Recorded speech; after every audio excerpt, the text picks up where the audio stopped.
adults, children of all ages, non-binaries, and transgenders. This is the Ultra Heelz Wrestling Podcast, live from Ruby Studios, now in Garfield, New Jersey. I am Darth Messiah, the Dark Side Savior, always and forever on its worst behavior. Mr. DM, find me on Mama's DMs. Why? Because I'm trying to get my baby, nobody can stop me. And my partner in crime, as always, the OG, the triple OG of the Ultra Heelz. It's your boy Alex, the motherfucking Hill, aka the Stanley of Hot. Fuck the Mr. McMahon and Bruce Pritchard. Also known the man appear girl to clip a crossface, to make a run to a crossface, and also let me add this one quote to this. Steve made me cry when he told me that he's happy for me and he's happy we're still friends. Aww. And on the boards this week, the man that pushes all the buttons, Mr. Gnarly Marv. Yo, what up, Ultra Heelz? Don't you lecture me with your $30 haircut. Yo, where the fuck did Steve come from? He just came out of left field telling everybody he's proud of him, even though we've all done drugs and had chosen out of wedlock and we've committed crimes and we definitely haven't been following the clues. Yeah. We have not been solving problems with clues. Hey, look, he was that motherfucker left us abruptly and didn't give us no kind of answer for almost 25 years. So just for him to come back and give us that closure, I was like, I'm okay with this. Yeah, I'll take it. But he was like, "You look good too." I was like, "I'm all fat and shit." Even though we were like in high school when he left the show. Yeah, but still, we still watched it though. Yeah, that's true. I definitely watched that episode where he left because they announced that he was leaving. He left abruptly either way though. If you watched it, just got on the bus, dipped. I let him go to college and I left you with my brother, and I'm sorry that I abruptly left. I said, "Oh shit!" Now I'm getting an apology from Steve. Oh, fuck Blue. I don't give a fuck about that damn dog. Yeah, I don't know. Blue Schools got wild, bro. They introduced Magenta. I was like, I don't know how I feel about this. It's weird because Magenta was a boy and Blue was a girl. I was so confused. Yeah, that was kind of confusing. I was like, I don't know how I feel about this. Mr. Salt and Mrs. Pepper. Now that Steve came back, he should just make a guest appearance with wrestling. That'd be dope. It would be. Steve versus Orange Cassidy. I was say, look, we have Pee Wee Herman. Why not just get Steve?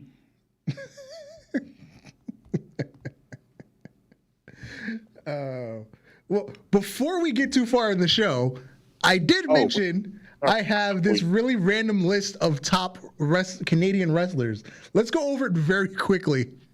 Wait. I finally came up with a name for the wrestling draft thing we're doing. Oh, let's hear it. Let's just call it the Ultra draft. I couldn't have said it better myself.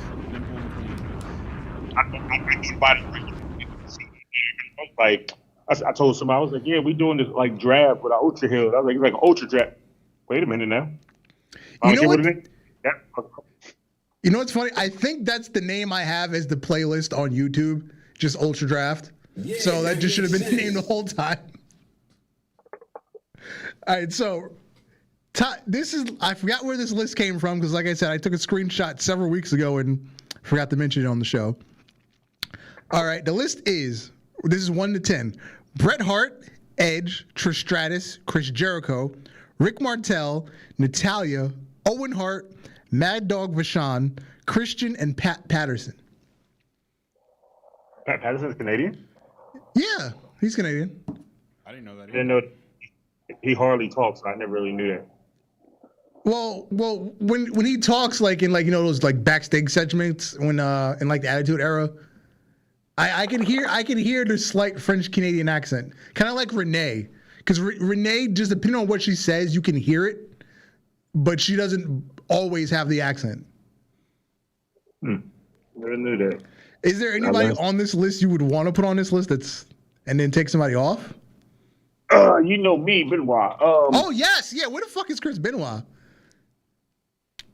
In hell, but besides that, let's see. Kenny Omega's not on the list. Yeah, I got to put those two up there, but I don't know. Pat Patterson might got to get moved to the end. I might have to put Benoit. I might have to put fucking been watching them way before Pat Patterson. They got to be before him. There's no way that they're going to be last. But the first five, I give them that. You know, that kind of makes sense, especially Brett. Right. So yeah, that makes. I don't know much about Mad Dog Vachon, so I would take him off the list. That's just, my ignorance. I think I would move Owen Hart up. I definitely wouldn't put Owen Hart below Natalia. Yeah, Natalia got to be there with Pat Patterson. They got to sit down there and hold the pyramid up. Yeah.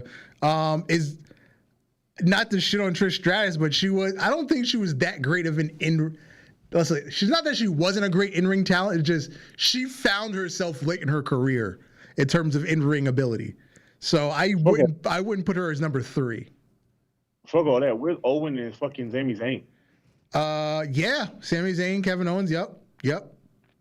This list should be a lot longer because there's a lot more Canadian wrestlers out there that put Canadian wrestlers on the map and still been holding that shit very strong. Hell, I put Tyson Kidd up there too, even though he don't wrestle no more. I still put him up. Yeah. Basically, all the Hart kids should be on the list. The whole Hart Foundation should just be up there as a number 1 and number 2. Yeah, and arguably, I would put Jericho over Edge. Yeah, you know what? I don't know. I probably put them in the same exact number because they both were at the same age and they still perform like they did when they was younger. They're just not as fast. So I kind of probably put them in the same exact number. Like they both had to get out of that. They both had to be 6 because there's no way you one above the other. I think for me, it's because when Edge was on top, that's when I had stopped watching wrestling from 2006 through 2012. So I've never experienced Edge at the height of his career. You talking about the Edge and Lita cheating regime? Yeah, I missed all that. So and it doesn't to me it doesn't feel as special watching it now. So you missed the live sex scene where the Lita nipple got shown on live TV. Oh no, obviously I saw that. But Of course. So yeah, I just thought that was an interesting list that I came across one day, and I can finally delete from my phone now that we've talked about it. Yes. All right, so the American Dragon and Adam Cole, Abebe, are now all elite along with Ruby Soho.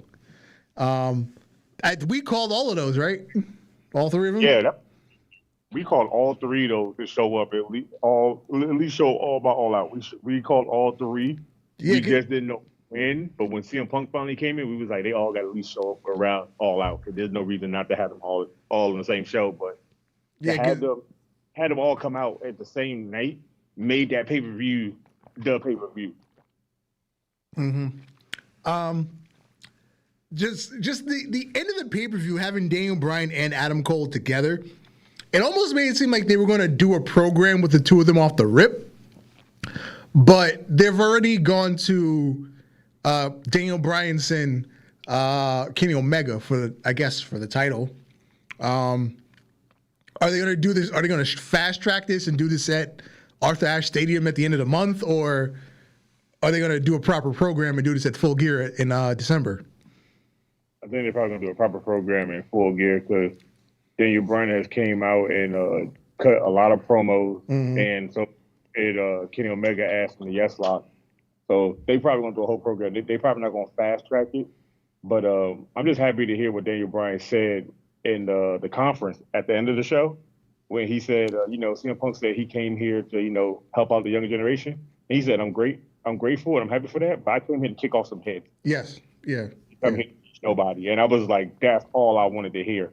Now, the funny thing about this is, now that we got Daniel Bryan sending the American Dragon there, some people in WWE said it without WWE holding his hand, they don't think he's going to be good.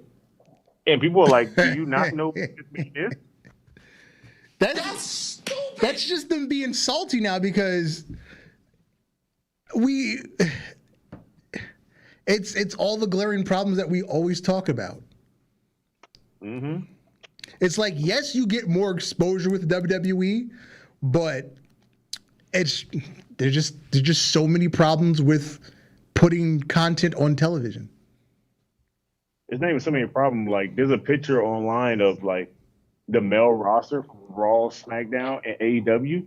AEW stacked with better male talent than Raw, SmackDown. Raw, SmackDown has like 9 people apiece, while AEW has like 23. Yeah, and okay. One of the things, who was I listening to today? I was listening to somebody on Renee Young's podcast. Let me see if I can pull up Spotify real quick. But the point they were getting to was what WWE failed. Oh, it was Tommy End. What WWE has failed to do for the last 10 years is, yes, the people on top get their pushes. And obviously you can't push everybody at the same time. But what they failed to do is make the people in the mid-card important enough to feel like competition to the people on top. This is my thing. Yes, there was a lot of talent. Yes, you can't push a lot of them. But that's also bullshit because the Attitude Era pushed everybody, even the B people and C people. Hell, Gilbert had a great run. You can push everybody if you want to. The WWE just don't see it that way. They see whoever sells merchandise, whoever sells the most toys, whoever sells the most T-shirts are the people that's up front and center.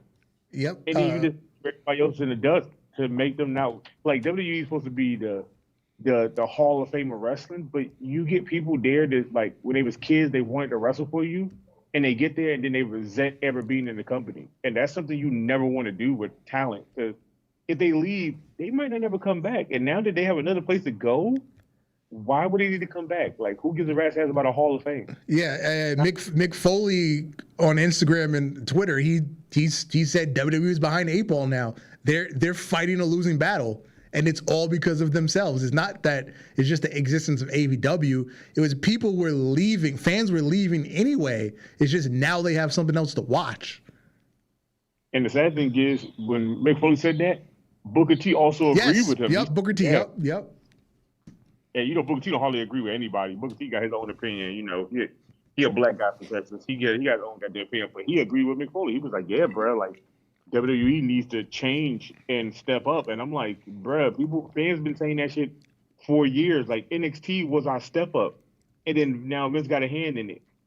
Now you done fucked up the one thing you had. You should have sat down with Triple H and was like, look, we need to change the main program to like NXT so we get people to watch it more than just showing up to see Roman show up with his brother, Roman show up with his cousin, Ed show up every once in a while to talk, Brock show up here and there. Like you're doing the same rehash thing every week at this point now. Again, like we just got out of that mode when you started performing at the Performance Center and then start doing the Thunderdome. You had just got out that mode. But as soon as you went back to fans, you went right back to the same like page of the book. Now, we'll run through the card really quickly. The night kicked off with Miro and Eddie Kingston for the TNT Championship. And again, it's exactly what we called. It was a nice, hard-hitting, smash-mouth brawl between these two guys. And the finish was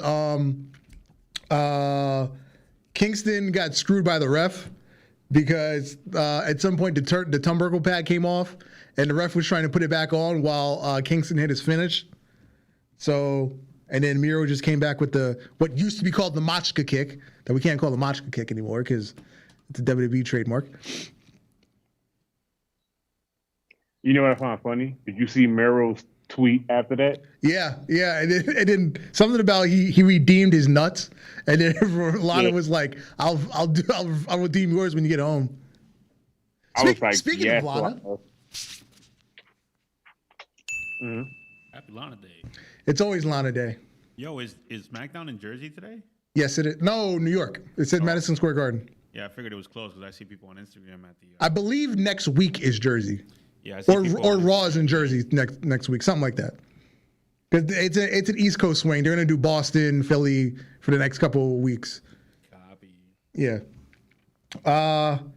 And then right after that, we had Kojima versus Jon Moxley, which I'm surprised they put them back to back because it was basically the same match. But regardless, it was violent, and it was pleasing to my soul to watch. And then in the match, we got a surprise visit from Minoru Suzuki. Yep, Minoru Suzuki. and he whooped his ass. I was trained to see him show up. I wasn't expecting him to show up. Mm-hmm. And then they had a match on Dynamite, but it is what it is. Mm-hmm. Chris Statlander did not injure Britt Baker, so that was a success. But yes. Britt Baker also hit the Panama Sunrise, which was a little foreshadowing to Adam Cole later that night. Mm-hmm. Also, we should have seen that. We should have called this a while back when you Adam Cole was going to AEW.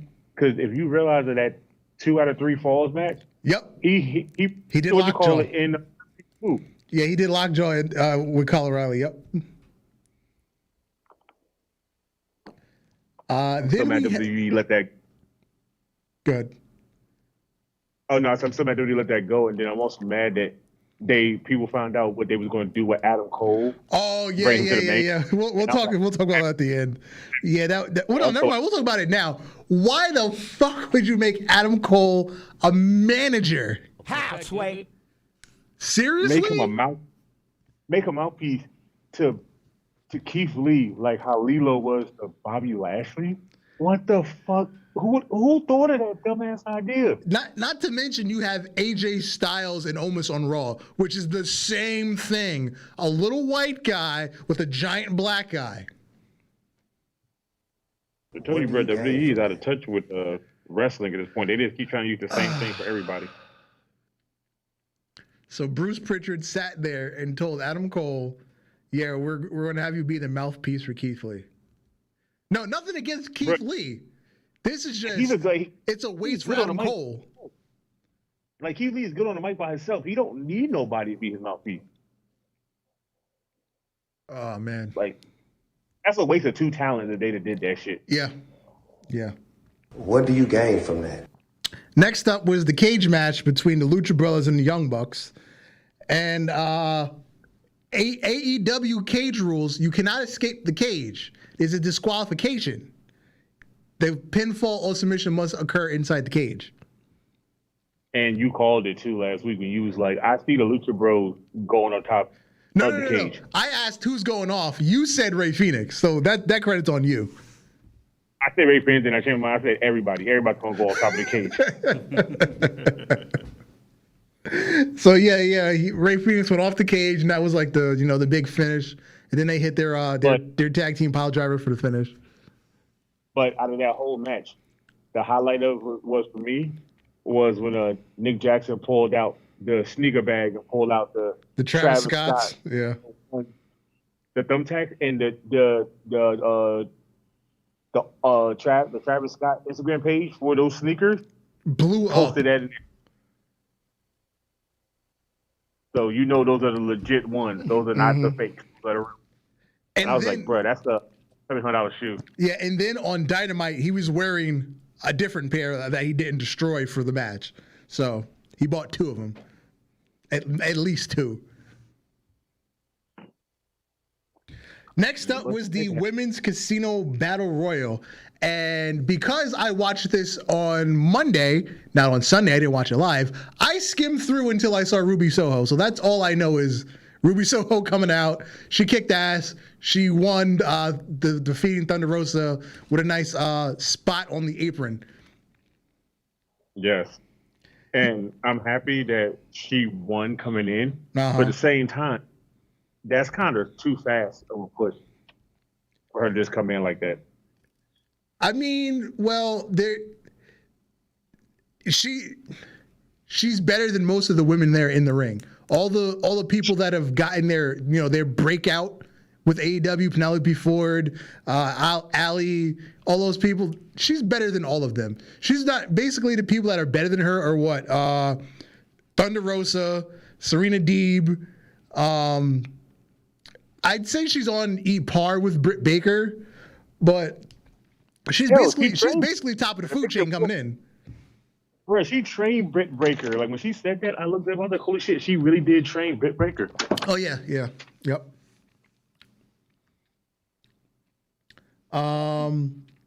Shit, wrong phone.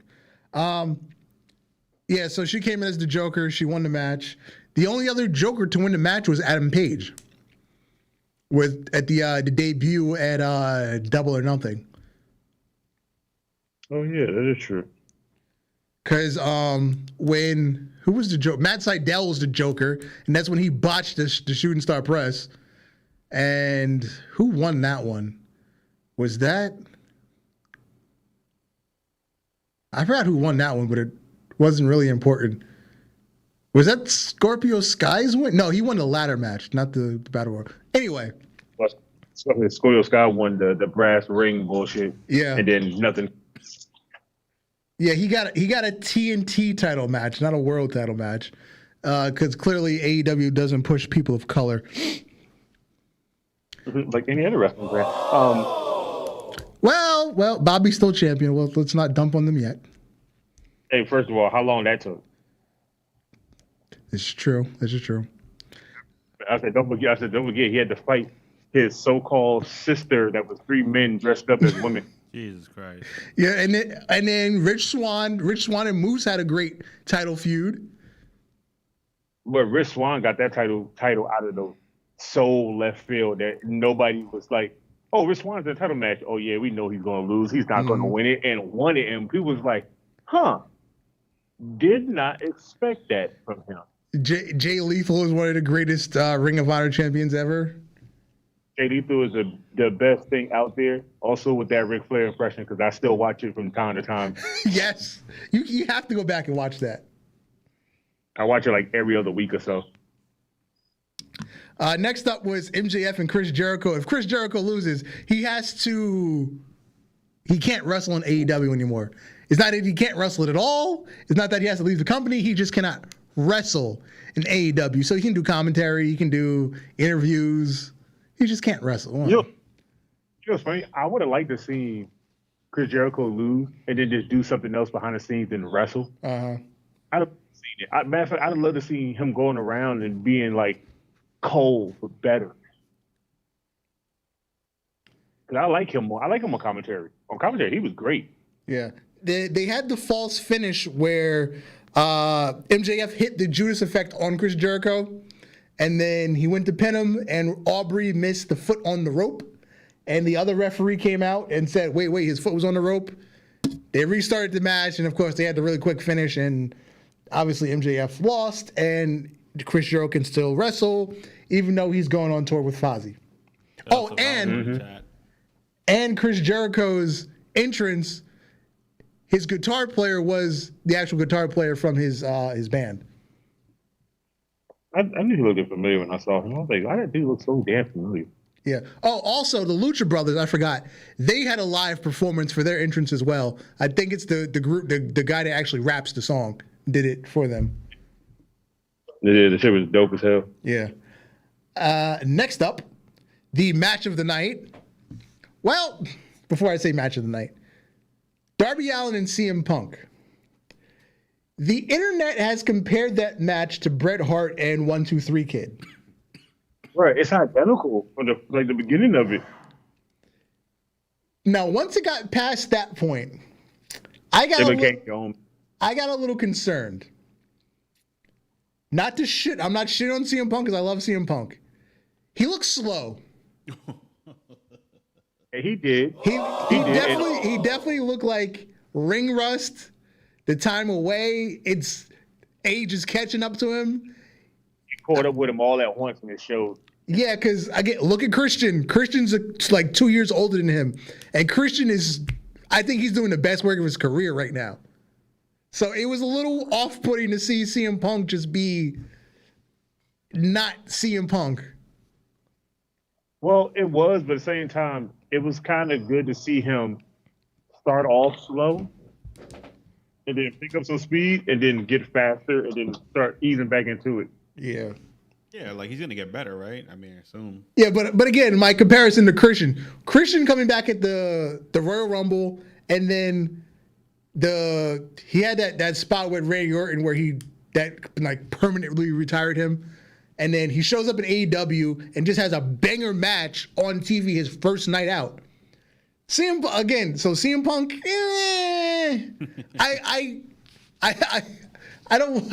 I question if he was really like all his cardio was there. Probably not.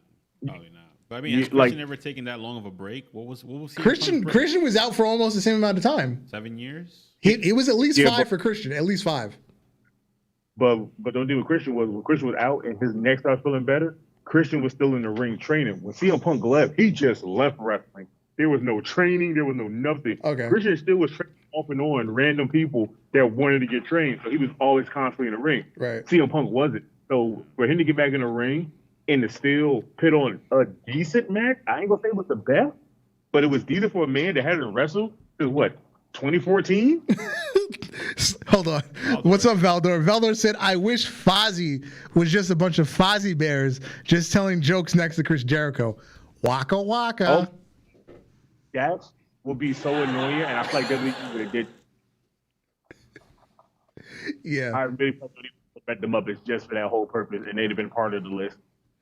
Did you watch the QT Marshall and Paul White match? Because I skipped it. I was like, there's nothing here to watch. I did, and I'm not going to lie. Big Foot still got it. Okay. He legit got it. Like, in that match, it was probably the best you would see Paul White wrestle in a long time. Like, he was wrestling like he was wrestling when he showed up in WWE the first time with the long hair. This man was giving his all. There was no slow down for him. There was no him looking tired. It was just like he stepped back in the ring and went back in time to like 2008, 2009. It was in there giving QT Marshall the business. And I was like, I'm really impressed. I thought he was going to get in here and QT Marshall was going to have to like basically drag him through the match. He didn't have to. Paul White was doing everything, bro. He was in it. And I was like, just to see him have that hip surgery and WWE said, oh, you know, you're never going to wrestle again. We can get you do other shit. And him to go there and show that he still can do it, I was like, bro, WWE just lost out on another guy that could have ended his career with a real match instead of just ending his career because they didn't see he would be able to amount to nothing else. Mm-hmm. And the main event, Christian Cage and Kenny by God Omega with his manager Don Fallis. Oh, yeah, the Invisible Hand. Yeah, the Invisible Hand, who had a settlement out of court for sexual assault. Anyway, the Kenny botched that springboard off the guardrail.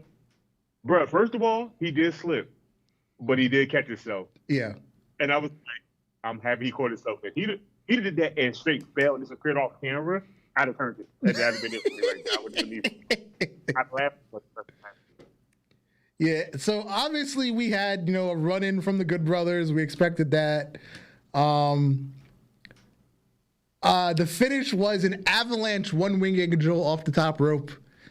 And when they started beating down Christian after the match, the crowd was chanting, yes, yes, yes. So we thought that was the Daniel Bryan spot, but no, it was Adam Cole, baby. Let's just applaud AEW for easing it in there so smooth after Kenny Omega said what he said. There's nobody in this company that can beat me. And the reason why is because they'd already in the back. They're tired. They're not here. Or they're dead. Or they're all. And then Adam Cole music played. And I said, Adam Cole showed up to probably fight Kenny Omega. And he comes out and he cooks Luchasaurus in the face. Mm-hmm. And what he does next, he get his kisses from the Young Bucks. His boy. Now the Elite is complete. Yep. I called it. I said he's going to AEW and he's joining the Elite because he's the third Young Buck. End of story. But there's still a fourth Young Buck coming. Oh, Mount Rushmore, Kevin Owens. He did that shit smooth too. Yeah, I had to go piece that shit the easy way. Yeah, he posted the geological coordinates to Mount Rushmore, and then he took it down like 5 minutes later. He deleted it, but then he changed his location to almost there. But if you go to the Bucks page, it says there. Yep. And his contract ends in January 2022. Yep. But it might end. From what was read online and what people were saying WWE, from what sources they got, it might end earlier than that. He might be gone by December. Wow. Okay. And he looks like he's ready to go over there with his boys and complete the elite route, Mount Rushmore. And I would be so okay with that because Kevin Owens, no offense, that man deserves a lot better for the workhorse he is, for the man he like all the work shit he do. Yeah. He deserves a lot better. Yeah. Now the one thing people keep skipping over because now that they're talking about Kevin Owens leaving, Bray Wyatt's he's a month away from being eligible. Wyndham Rotunda, excuse me. He's no longer Bray Wyatt. Wyndham Rotunda until he renames himself. I want him to show up in AEW so bad, but at the same time, I don't want to see another WWE wrestler show up right now. We have too many at this point right now. Yeah, I keep saying it's going to come to the point where an entire card is ex-WWE people and the Elite. And then you'll have MJF and Darby Allin. They'll be the only two people that are non-Elite, non-WWE. That's just going to be cards. Don't forget Sammy Guevara. See, I feel like they've stepped away from Sammy Guevara. He's not getting as much TV time as he used to. Well, don't forget, he also proposed to his girl, so that, they might be getting married, so he might take some time away for all that shit. Man, fuck all that shit. Weddings are for chumps. Weddings are for chumps that don't have money, but when AEW is paying you to basically just show up and be part of a group and do nothing, you just go all out. Yeah, I guess so. Alador says, Kevin Owens probably thought people wouldn't have figured out that tweet so quickly. The internet doesn't sleep. Right, when all you had to do was copy the text and put it into Google, and it tells you what it is. You don't even have to try. It went coordinates. As soon as you type it in Google, it automatically pops up. Are you looking for Mount Rushmore? Mount Rushmore? That's it's a slick way of getting it off, and then deleting the tweet. I'm like, it's a little too late. It's already been screenshotted and posted all around the internet. And that's why he took it down, because it makes it that more significant. He's like, oh yeah, I put this out, but I took it down. At this point right now, WWE gonna get on him for it. They might as well just keep it up any damn way.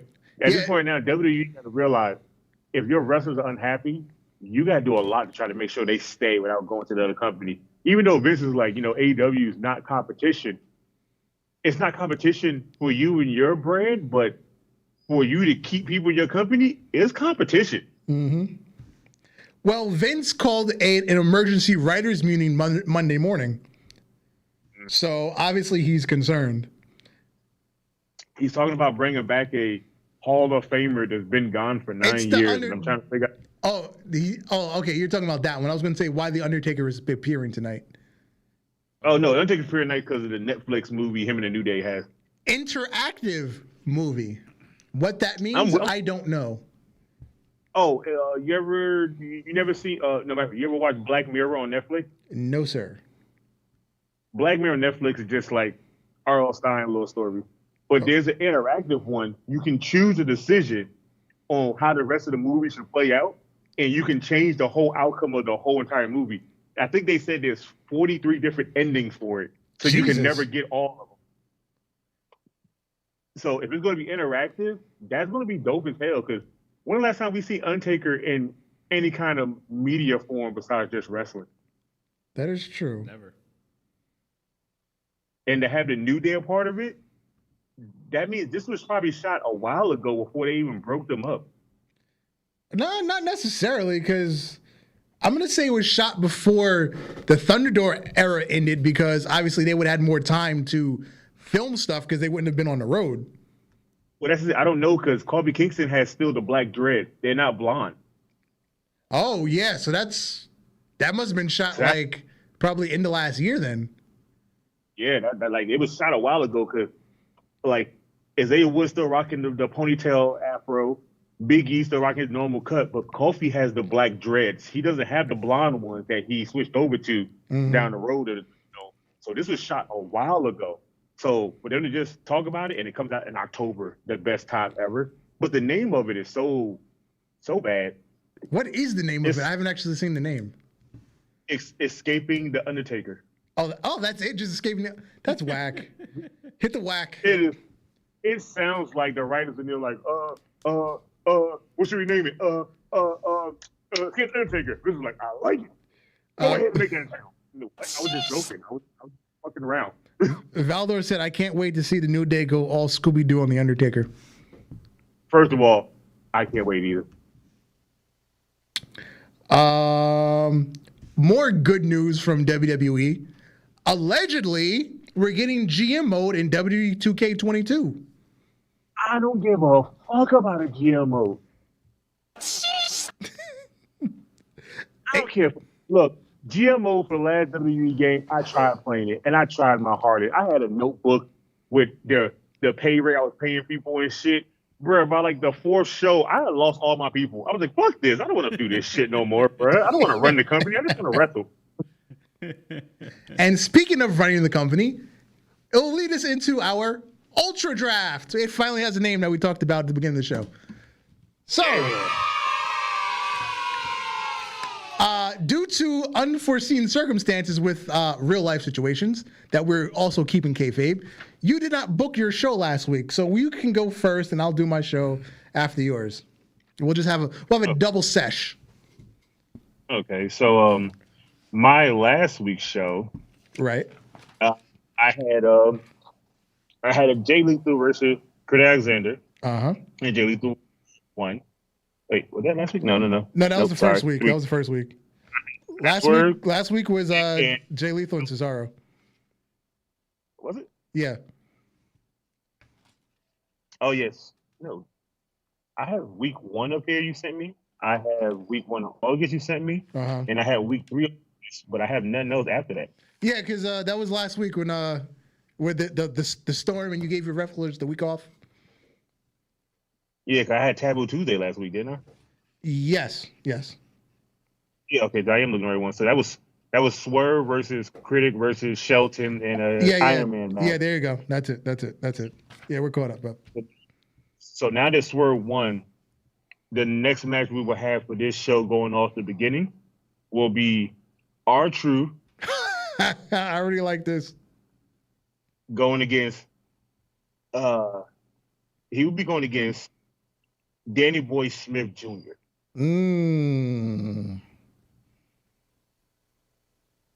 Straight up match? And yep, a straight up match. Okay. So I'm gonna let R-Truth little thing, his little R2, I'm letting him come out with what's up theme. I don't need the 24/7 bullshit running. I just need him to do the what's up, the whole rap and everything, because R-Truth music is fire.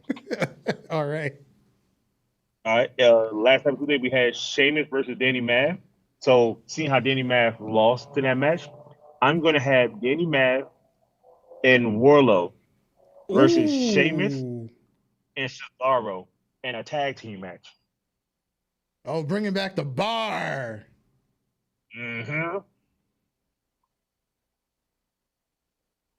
All right. Also from that previous match, we had Rosemary, Mia Yim, Naomi, Su Young in a Monster Ball match that ended in a no contest. Correct. So I'm going to have 2 women matches, and they will be back to back. It will be Rosemary versus Su Young in a regular wrestling match, and Yim versus Naomi in a regular wrestling match. Whoever wins those 2 matches will face each other to crown the winner of that no contest fatal 4-way. So 2 number 1 contenders matches. Basically.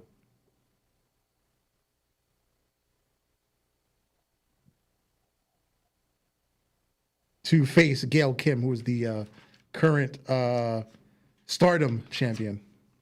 World of Stardom champion. That is the correct title of the name of the title. And now we're going to have us a real tag team match.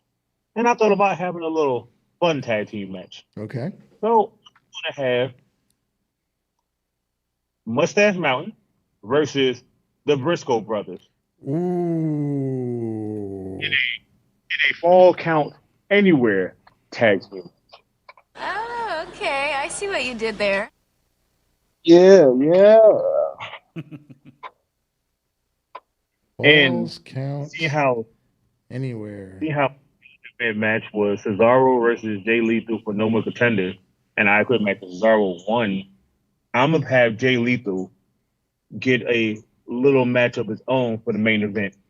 It will be Jay Lethal versus Andrew Garza.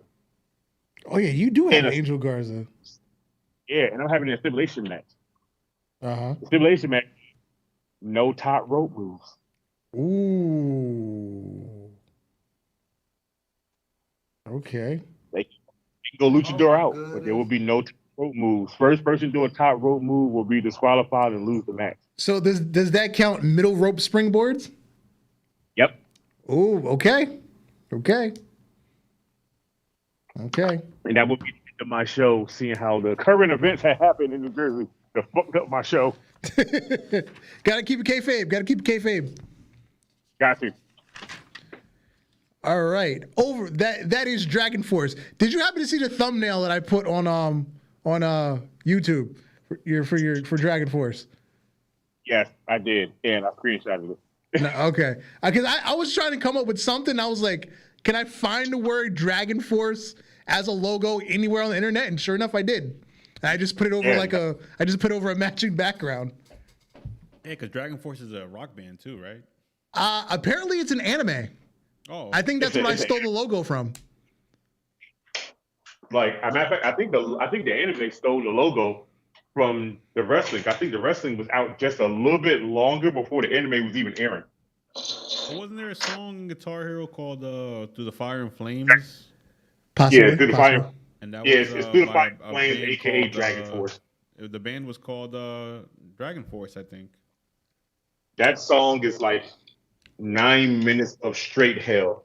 Word. I can't listen to it no more. It's like too much speed metal. It's like, yeah, I can't. It's like too much. I tried to play it when I had Guitar Hero, and I was like, this is the thing that I'm never going to be able to do ever in my life. Wow. All right. Over on Warzone, I'm kicking off this week with the Hardy Boys in action against the Usos, brother versus brothers. And because of the bad blood going on between them, FTR is going to join the commentary table. And I'm going to have I'm going to work an angle. So here are my options for finishes. Either the Usos win clean, either the Hardy Boys win via count out because FTR distracts the Usos, or the Hardys win clean. I kind of like the second one, so that's probably going to be my vote. And then next up, Renee Young is going to come out to the ring to do an interview. She's going to interview Danhausen, who is very nice, very evil. She's going to ask him about the open weight championship tournament, and because his match is up next, and does he fear his opponent? Will he be able to take his opponent's teeth and add him to the collection? And his opponent is Walter. Ooh, that's the match I will pay to watch. Danhausen versus Walter in the open weight Pure Rules tournament. That is the second match. Next up, I feel like it's going to be like a 45-minute match with no commercial breaks. Danhausen just getting beat for 45 minutes. Hey, man, sometimes you got to get beat 45 minutes. That's kind of like in the Dragon Ball Super Broly movie, how Frieza got beat up for half an hour while they learned the fuse. But time in Dragon Ball Z is wild. I know. You gotta, because you got to put all that together. I'm not gonna lie, time is wild, but you got to think about it. Fusion Dance messed up 30 minutes. Yep. Fusion Dance again messed up 30 minutes. So for an hour, Frieza was getting his ass handed to him by Brawling. Yeah. You shit. You will never see that ass whooping ever. All right, my next match is a grudge match because these women have been going at it since the beginning of my show. So we're going to have the Iconics with Tenelle Dashwood in their corner versus Jordynne Grace and Rachel Ellerling with Charlotte Flair in their corner. We know women on both sides have beef with each other, so we're just going to keep going until we get a result. So, again, I'm going to shoot an angle. Either the Iconics win by DQ because Charlotte jumps in the match, or the Iconics win because Tenelle Dashwood is able to distract the other team, or Jordynne and Rachel get help from a masked mystery person that will come out to help them win. masked mystery person. I like this. Yes. We're gonna add somebody else to this feud going on. And we go back over to the open weight pure rules division. We have Alberto El Patron versus Frankie Kazarian. Okay. And then Michael Cole, backstage, he's going to have an interview with General Manager Shane McMahon about the upcoming women's number one contender match to settle the other number one contender, because last week we crowned Asuka as a number one contender, so we need an opponent for her at the pay-per-view. So as Shane McMahon is talking, he gets interrupted by, ladies and gentlemen, my name is Paul Heyman, and Heyman is here to continue to get Brock Lesnar some competition, because Shane don't want to give him any, because Shane doesn't feel like Brock is worth the time, because he doesn't show up for work. He does 5 moves. He works for 3 minutes and he leaves. But Heyman says, give Brock competition or else. And he leaves. I like this. I like this angle. Next up, we have the final tag team match in the number one contenders for the IWGP Heavyweight Championship. In this tournament, you have to work with your partner. If you and your partner win the tournament, you both fight each other for the World Championship. So we have AJ Styles and Kazuchika Okada, who beat Darby Allin and Hangman Page. So they're in the finals. And then we have Finn Balor and Randy Orton, who beat Nick Aldis and W. Morrissey. So our finals could either be AJ Styles and Kazuchika Okada, or our finals could be Finn Balor and Randy Orton for the World Championship. And the main event, it is a women's 4-way elimination match for the number one contender. It will be Mickie James versus Bayley versus Serena Deeb versus Nyla Rose. And that is Warzone this week. Like all of that. I almost grabbed my lotion bottle just now. Something we didn't mention earlier when we were talking about the restructure of NXT. You heard about Triple H being in the hospital with heart problems, right? Yeah, I did. Yeah, would be too. I think the stress is getting to him. Yeah, it seems like it. They're saying it's a genetic heart problem, but I think it's kind of ironic that it kicked in right around this time. Yep. I just got one question. Is Triple H going to be all elite one day?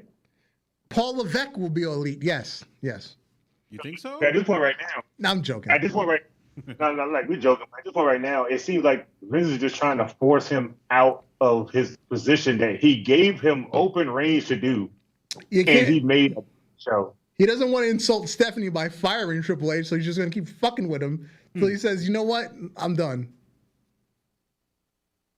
Because literally, you got to understand, Triple H came from being a wrestler to a fake storyline that led to a real marriage, to being a part of the family, to understanding what the wrestlers go through, to trying to help them get better, to get his own brand. You read Valdo's comment, huh? Yes. Hold on, Alex. Let me read Valdo's comment. He said, I want a drunk Jeff Hardy versus drunk Jake the Snake versus drunk Shocker versus the Shockmaster in a who can stay on their feet the longest match. I will put Razor Jeff Ramon Hardy in there, please. Who? Drunk Razor Ramon. Oh, drunk Razor from Nitro, where he was spilling his drink on fans. Yes. Jeff Or make him the ref. Because neither one of them two had ever failed while being out of the game.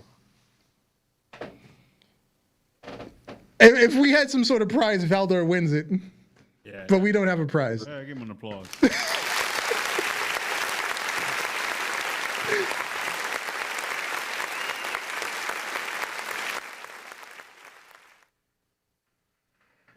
Oh man, I ain't gonna lie.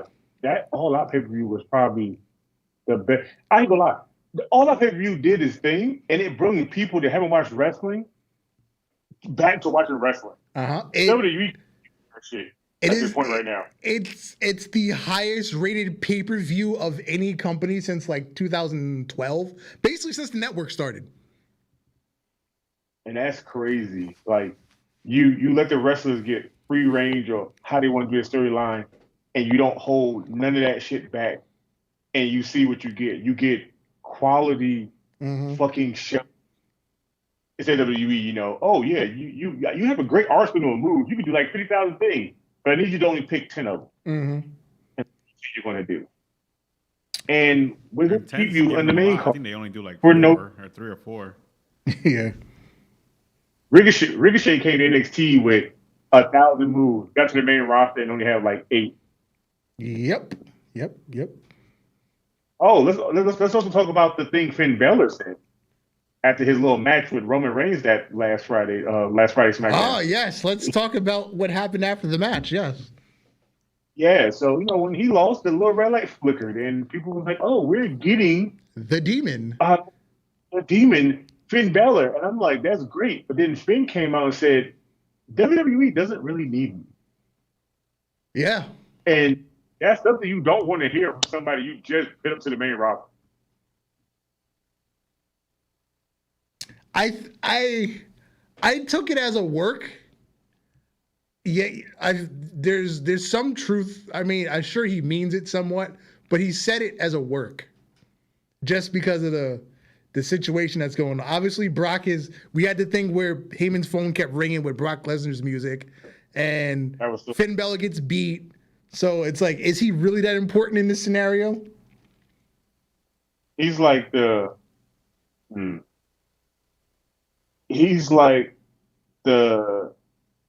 how can I put this? He's like the filler for the main story. And I don't like that because Finn Balor is more than a filler.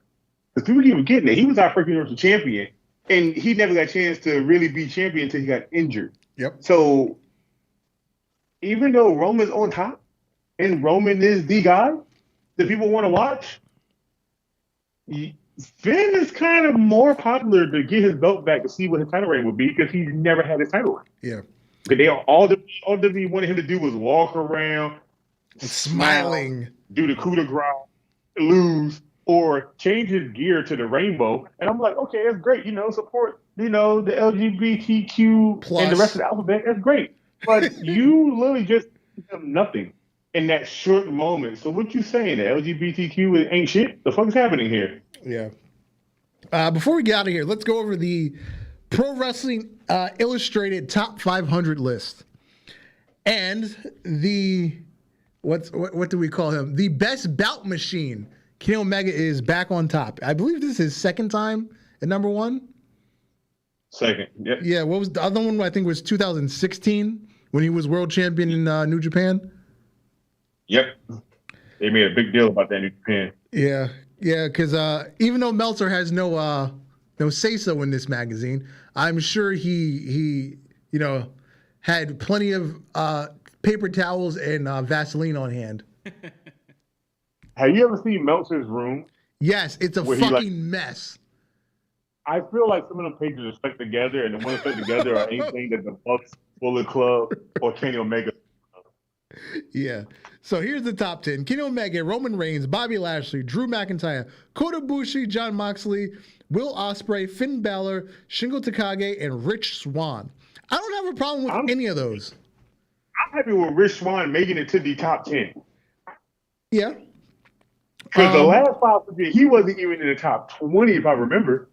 I would have to guess so, yeah. I mean, the only thing is I'd put Roman number 1, but that's just me. But I'm not going to argue about it because obviously Kenny Omega is at the top of what's the most popular thing going right now. That's why Jon Moxley won 2 years ago, because when he was champion, he was the top guy in the most popular thing going. Yeah. Just like when they did the women one and Becky won. Becky was the top thing on the promotion that everybody wanted to see. Yeah. So let's pick a couple of more names. Randy Orton 12, Big E 13, Darby Allin 14, Karrion Kross. Big E's 13. Karrion Kross is 16, but he ain't gonna be that high next year. He'll probably be like 374 if they keep up with what they're doing. Shit, it might not even be that. He might be at the 500. Orange Cassidy's 21. MJF 26. Braun Strowman is 27. Wow, really? Yeah, Braun Strowman. Walter 28. Nick Aldis 30. Jacob Fatu 31. Cesaro 32. Here's the mid 30s. Adam Page, AJ Styles, Daniel Bryan, Adam Cole, Miro, Jay White, Moose. That's the 30s. Nick Gage 61. Damn. Well, at least here. We see 900s.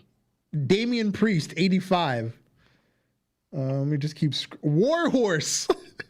Fucking Warhorse is 97. God damn. Matt and Nick Jackson 116 and 117. How is that even possible? Remember, Meltzer doesn't have control of this thing. This is a different company. He doesn't have control. Because it'd have been Kenny Omega and the Young Bucks as 1 and 2, and then everybody else would have been like, y'all can pick the rest of the numbers. I don't give a fuck about the rest of the numbers. Xavier Woods 133. Your boy Shane Taylor 138. Ooh, Shane Taylor made the list. He's actually high up because last year he was like 300 or something. Yeah. Leon Ruff 165. Oh, Jordan Grace made the list. She's 179. That's the first female name I've seen. I'm sure they put more women on the list this year, but that's the first one I recognized. Santana and Ortiz 186 and 187. They have Ortiz over Santana. I would have done it the other way, but that's just me. Oh crap! Smoocher sent me a photo just now. She's at the SmackDown. Oh shit, that's dope. She just sent a picture. Lily, what is this? Yeah, like at 7:18. She said, "I wish she was here." She sent a picture. She's literally at the SmackDown. She got a good seat though too. Let's see. Dax and Cash 254, 255. Newcomer Carmelo Hayes is 256. Dolph Ziggler 276. Damn, Dolph. Yeah. Oh, JTG 313. Did you see what JTG's doing? He's shit. Yeah. What is he doing? He's promoting Crime Time T-shirts that are drawn by local artists that he meets, and all the proceeds are going to Shag's son.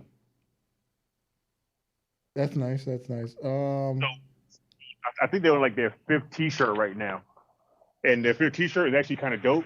It's Crime Time drawn as like Beavis and Butthead sitting on a chair. Oh, that's pretty dope. Number 500 is Lulu Pencil, whoever that is. Oh, Swoggle made the list at 494. I didn't know he was still wrestling. I know he wrote a book, and that's the last I heard of him. He's still wrestling with some indie promotions here and there. And that brings us to the end of our show. I have one last question for you guys. Sure. You guys know Donda and Certified Lover both came out last week, right? Yes. With all the crazy shit that Kanye says in like the news and how he puts together like promotions for his album, you think Kanye should have just been in the wrestling business, like as a writer or a fucking booker or something? No, because it just wouldn't work with him. Not a writer, not a booker, but and the time frame wouldn't work. Promoter, no, if he'd just been a promoter, because like he's selling out stadiums and he's not even doing anything. That's what I'm saying. Yeah. Like, all the hype, all the publicity. Having a house in the middle of a stadium for no reason. Oh, I know the reason, but like to the outside people, it's like, what is this? Yeah, he wouldn't work as a booker because he wouldn't be able to make the deadlines because this is a constantly moving, changing thing. And it took him like a year to do this album, and he got pushed back. Like it was supposed to come out in like July, and it got pushed back to September. And he didn't even say, "Oh, I'm ready to put it out." Universal just put the shit out. They're like, we're tired of you waiting for you. We're putting the shit out. Yeah. You think he would have been a good wrestler? No, he has no coordination. But he can gain heat. No. Oh yeah, he can talk. He can talk his ass off. He wouldn't be a good wrestler, but let me tell you, manager. Best, he'd have been Hall of Fame. He'd had to be in the Hall of Fame. Yeah. Yeah, with all the shit he talks, yeah. Definitely. Be another, like, freaking Paul Heyman. Leo Rush. Yep. Leo Rush. Yeah. Oh, before we go, let's also talk about that real quick. But Leo Rush, how AEW said that he's always welcome to come back if he wants to. Yeah, I saw that. I kind of want Leo Rush to finish whatever his obligation is in Japan, and then just come to AEW and just finish off AEW in the States, so he can legit start wrestling. Because he's putting out some fire ass music too on some real shit. Didn't he do a track with Swerve? Yeah, bro, they literally work on music together. I think his whole album was done at Swerve's place. Oh, okay. Like they do a lot of music together. And I'm also going to miss the party now too. Now that I said that. Oh yeah, the party. Yeah, fucking Adam Cole, baby. Mm-hmm. So yeah, I think that shirt's going. I think the shirt's going to sell tomorrow for the party. I think that's the last shirt they're going to have with anything Adam Cole on it. Yeah, yep. Because they had literally just put out a new set of shirts 2 weeks ago. Because that episode they said this is the first batch that we can ship international, and sure enough, Adam Cole has he's left. I mean, Matt on the Couch, a.k.a. Tyler Breeze, a.k.a. Prince Pretty, he's still unemployed within the wrestling business, so he still makes appearances. But, yeah, Adam Cole's gone, so there is no more Da Party. It's just Woods and Cesaro. Yeah, says, gotta find somebody to take over. How about Alex? Go ahead, Alex. Yeah, I was saying, now I just got to find somebody to take over that spot. It's going to be kind of hard because them 4 guys literally was the best thing on YouTube, especially the Uno. Yeah, yep.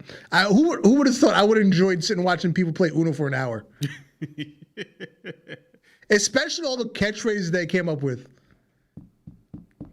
And they were just so organic about it because there's just a bunch of guys talking shit with each other, and you have like inside jokes with all your friends. So, but it just now the whole world is in on the joke because we're watching it. Yep. Baldor says Kanye is way too much of an egomaniac. He'll make everything about himself. Yeah, but I thought that's what would be good if he was like maybe like an '80s wrestler or something. Yeah, like that. yeah. That's what Vince does. Yes, WWE is all about Vince and only Vince. Yeah. So Kanye would have been a good Vince. Like, I can see Kanye playing the villain and making everything about him and making the wrestlers try to kiss his ass. I can see him being it. We could bring back the Kiss My Ass Club, the West style. Yeah, he'll probably make you pray to his ass or something. Wow. Pause. Oh, he wouldn't fight God. God would be his tag team partner. And he would be the tag team champion too. Oh my God. Yeah. And on that note, We got here before I go longer on that Kanye shit. I can think of a billion more right now. we're going to wrap up. I have been Darth Messiah, the Dark Side Savior. You, sir. Alex. Good night, Gnarly Marv. Good night, Ultra Heels. We out.